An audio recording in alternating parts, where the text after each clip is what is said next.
उगल कर, कहाँ पर? अंगुल द्वादश पर। महर्षि में पदावली गुरुमा जी की वाणी है, याद है तो? दृढ़ ताराए, अगर टिक गया तो प्राण असबंध बंद हो जाए, सांस प्रश्वास की क्या बंद हो जाएगा। जिंदे हैं कि मर गए? तो ये मर गए तो बाहर से तो मर गए, भीतर से जी गए। ऐसे ही मरने को मरे, दिन में 100 बार मरिए तो मर जाइए, छूट पड़े जंजाल, जब मरने से डर डरे मेरो मन आनंद, कब मरियो कब पायो पूरन परमानंद। अंदर की ओर चलिए, शांति मिलेगी, सुख बढ़ेगा। बाहर की ओर दौड़ने से शांति नहीं मिलेगी, सुख नहीं मिलेगा। काम उसको बदनाम नहीं कर सकता। उसके इंद्रियों में चेतन की धाराएं, कछुआ देखे हो? कछुआ चलती है, यदि कोई विपत्ति आ जाए तो कछुआ भीतर घुस जाता है, कखनो लाठी डंडा कुछ हो करेगा। उसी तरह से उस साधक अपने इंद्रियों के गोलक से अंदर चला जाता, उसको कुछ नहीं बिगड़ सकता। ज्ञान वैराग प्रकाश हम पर है, उसमें बड़ा बढ़िया एक कहानी हम पर। एक ऐसे महापुरुष जिसके मैं सुना रहा हूँ ज्योति और नाथ के लिए, समाधि से उठे। तो हम लोग जो भोजन करते हैं स्वाद के लिए, तो महापुरुष खाली शरीर रक्षा के लिए खाते हैं। वे भिक्षाटन के लिए एक शहर में प्रवेश कर गए। जैसे वहां प्रवेश किए, जिस दरवाजे पर भीख मांग रहे थे कुछ खिला दो, ऊपर में मलकिन बैठी थी, नजर पड़ गया। ये ध्यान करने वाले का चेहरा बड़ा सुंदर था, गुलरेखा एकदम चेहरे में चमक थी। तो घरवाली का मन गड़बड़ हो गया, दैया को भेजा कि बाबा को ऊपर ले आओ। 7 मंजिले के ऊपर में 7 फाटक के ऊपर में ले गए उसकी दैया। खूब सुंदर बिछावन, कोमरिया, स्नान, भोजन सब कुछ कराई। रात भर पैर दबाते रह गए। एक बार वो करवट बदला, नजर से देख लिया ऊपर से नीचे, फिर सो गए। जागते जागते बगल में सो गई। ब्रह्मेला हुआ और उठे चल दिया। जब चल दिया वो, तो उसकी दैया देखी कि बाबा जी तो चला गया। जब बहुत बड़ा दिन हुआ, 10-11 बजा, राजा रथ लेकर गया। काहे?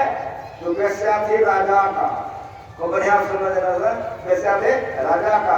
कैसा सजावट होगा, देखने सुनने में कैसी होगी, जरा विचार कर लो। दैया से पूछा तू कहाँ गया? तो जिस समय में कि बाबा जी गया था वो करके चला गया था। जब इसकी नींद टूटी तो दैया से पूछी कि बाबा कहाँ गए? कहा जंगल के तरफ। वो जंगल की तरफ चली गई। राजा जब आया तो दैया से पूछा, कहा रात में साधु आया था, वो चला गया तड़के, रात भर को सोया, भोरे उठ के चल दिया। जब मलकिन का नींद टूटा तो वो चली गई। कहा वो चली गई? कहा किधर गई है? इधर गई है। राजा रथ लेकर के गया, खोजते खोजते जंगल में प्राप्त कर लिया। क्या प्राप्त कर लिया? एक गाछ के निकट में हुए, आंख बंद करके चुपचाप बैठी थी। राजा ने कहा कि देखो मैं तुमको खोजते खोजते यहाँ आ गया हूँ, और तुम उतना बढ़िया राज भवन सुख छोड़कर जंगल में क्यों आ गई? कोई जवाब नहीं दी। अंत में बहुत कुछ कहा, कुछ नहीं बोली। जब कहा कि एक बार जवाब तो दे दो कुछ, आंख खोली, बोले छी छी, इस शरीर में पैखाना भरा है, नहीं जानते हो? इसमें लार मज्जा थूक भरा हुआ पेशाब। इन नरक को खोजते खोजते यहाँ आ गए हो, अब हमको नरक की जरूरत नहीं है, लौट करके तुम चले जाओ। सदगुरु महाराज की पल में कर दे निहाल भजो, याद नहीं है किसी को? पल में कर दे निहाल भजो। एक पल अगर देख लेता है, जो अपने को बना लिया है, अगर एक बार देख लेता है तो बना करके चला जाता है। काम क्रोध, उसको क्रोध नहीं छू सकता है। काम उसका जरा सा भी कुछ कर सका नहीं ना। समझ में आ रहा है? एकनाथ जी महाराज का नाम सुने हो? आप लोगों की तरह गृहस्थ थे, वे बाल बच्चे वाले परिवार में रहने वाले। एकनाथ जी महाराज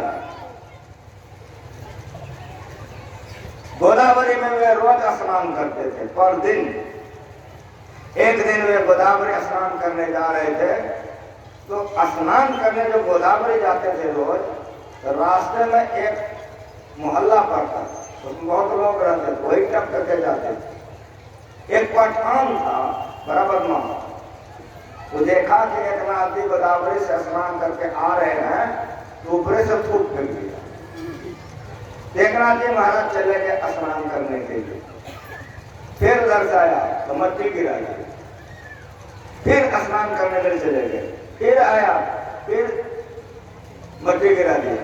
इस तरह से सुबह से लेकर इस बेला तक कमरिया सुनो प्रमाण के साथ, संतों के जीवन चरित्र से ज्ञान होगा या उनके वाणी से ज्ञान होगा। इसीलिए संत मत के मंच पर संतों का जीवनी या उपदेश सुनाया जाता है। इस बेले तक में पूरे 108 बार शरीर ने पाप किया। जब 108 बार पूरा हो गया, पठान का कलेजा हिल गया। जब वे स्नान करके आए तो पैर पर गिर करके पठान रोने लग गया कि मेरी खता को माफ कर दो। मुस्कुराए एकनाथ जी महाराज, अरे भैया कैसे खता? तेरे जिस्म को मैंने पूरे 108 बार नापाक किया है। वो पठान ने कहा कि तेरे जिस्म को मैंने पूरे 108 बार नापाक किया है, इसलिए खता को माफ कर दो।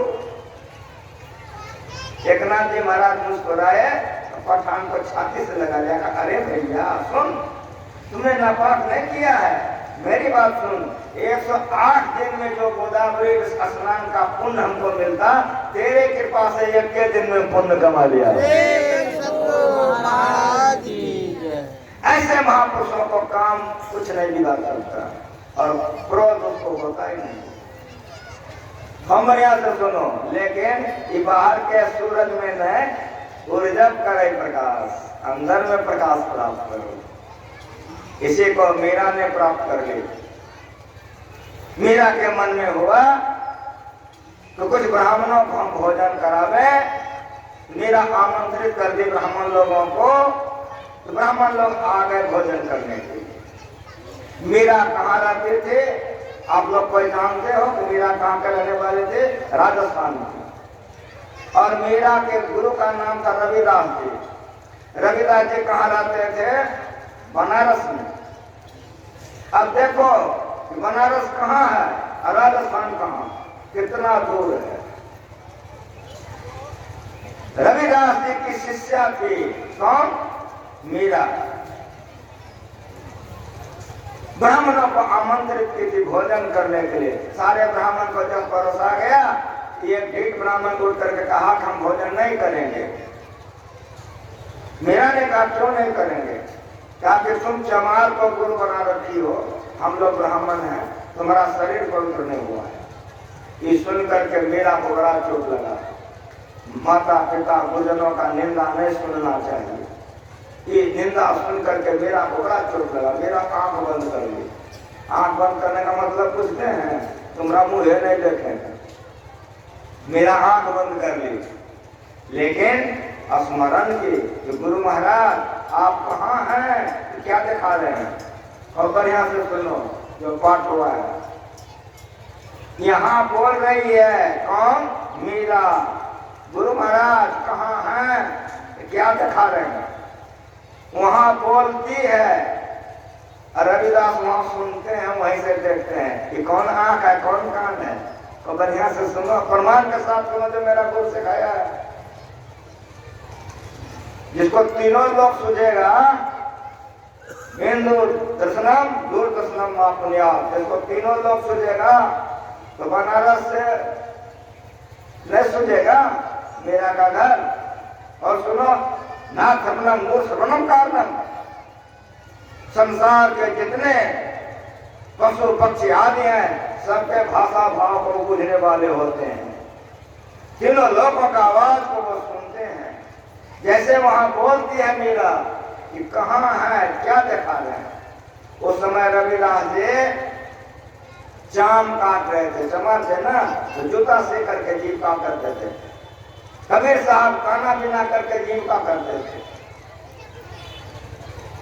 कटार होता है चाम काटने का, मेरा उंगली देखो ऐसे चाम काटा जाता है, उसको कटार कहते हैं। वो कटार से काट रहे थे और उसी समय मीरा पुकार रही है, तो जैसे पुकारी कि कहाँ है, क्या दिखा रहे हैं, कटार सहित उसी क्षण मीरा के आगे में रविदास प्रकट हो गए। सो शरीर रविदास प्रकट हो गए। यह है बिंदु और नाद, यह है ज्योति और यह है शब्द। और बड़े प्रमाण के साथ अंदर का जो सब सुन लेता, अंदर का जो प्रकाश प्राप्त कर लेता, ये शक्तियां हो जाती है। चेहरा बनाने से नहीं होता है, किसी भी चेहरे में हो सकता है। क्या बेटी क्यों रो रही हो, क्या देखते नहीं है ये लोग भोजन नहीं करते हैं। तब रविदास ने पूछा, हे देवताओं, आप लोग भोजन क्यों नहीं करते हैं? एक ने उठ के जवाब दिया, आप चमार हो, हम लोग ब्राह्मण हैं, ये आप लोग गुरु की है, हम लोगों को नहीं किया, इसलिए इसका शरीर शुद्ध नहीं है। रविदास जी ने कहा, हे देवताओं, ब्राह्मण का क्या पहचान है? वो चमार चमार कर रहा है, ये देवता देवता कह रहा है। बुंद अघात सहाय गिरी कैसे, खल के वचन संत सा जैसे। वो चमार चमार कह रहा है, ये देवता देवता कह रहा है। आप लोग हनुमान जी का फोटो देखे हो? हनुमान जी से पूछा भगवान कहाँ रहते हैं? कहा सब जगह रहते हैं। कहा तुम में भी है? कहा हम में भी है।